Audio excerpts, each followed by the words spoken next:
দেখো এদিকে পেঁয়াজ আলু সব কেটে নিয়েছি, ডালের বড়ি ভেজে নিয়েছি, আর এদিকে বেগুন ভাজা হচ্ছে। বেগুনটা একটু ভেজে ভেজে না না ভাজা ভাজা করে না নিলে ভালো লাগে না। তো তেলের মধ্যে দিয়ে দিলাম জিরে ফোড়ন, তার মধ্যে দিয়ে দিলাম পেঁয়াজ কাঁচা লঙ্কা এবং আলু সব একসঙ্গে দিয়ে বেশ ভালো করে একটু ভাজা ভাজা করে নিলাম। নুন হলুদও দিয়ে দিয়েছি, বেশ ভালো করে ভেজে নিয়ে এবার দিয়ে দেবো জল, কারণ আলুটা সিদ্ধ হতে একটু দেরি হবে সেই জন্য। আর এদিকে তো আমি বেগুন ভেজে রেখেছি, বেগুন মাছ সব কিছু ভাজা আছে। এবার ভেজে রাখা বেগুন এবং ডালের বড়িটা দিয়ে দেবো, কারণ পাবদা মাছ অন্যান্য দিন একটু অন্যরকম করে বানায়, আর এই কয়দিন পাবদা মাছই খাওয়া হচ্ছে, রেগুলারই বলতে পারো।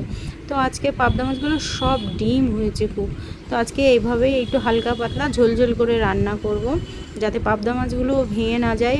সাবধানে রান্না করতে হবে, নাহলে ভেঙে গেলে ভালো লাগবে না। তো দেখো এইভাবেই রান্না করলাম। এই গরম পড়েছে, এই জন্য বেশি মশলা খাওয়াও ঠিক নয়। তো এইভাবেই রান্না করলাম, ভালোই লাগবে খেতে। আর হয়ে গেছে প্রায়, আলু সিদ্ধ হয়ে গেছে, সব ভালো হয়ে গেছে। এবার দিয়ে দিলাম একটু জিরে মরিচ বাটা। মাছের ঝোলে একটু মরিচ বাটা না দিলে আমার একটু ভালো লাগে না, এর জন্য একটু মরিচ বাটা দিই। তো নামিয়ে নিলাম, নামিয়ে এবার একটু ধনেপাতা কুচি ছড়িয়ে এবার ঢেকে রেখে দেবো।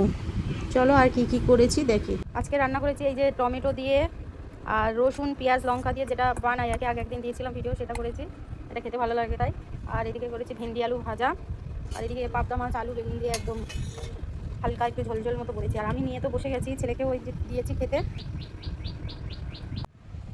পাবদা মাছটাকে আজকে একদম অন্যরকমভাবে রান্না করলাম। পাবদা মাছটা আমাদের প্রায়ই নিয়ে আসে, তো আমি বেশিরভাগ পোস্ত টোস্ত দিয়ে সর্ষে বাটা দিয়ে ঝাল করি, মাখা মাখা করে। আজকে বেগুন আলু দিয়ে রান্না করলাম এবং ধনেপাতা ছড়িয়ে দিলাম, দারুণ টেস্ট হবে।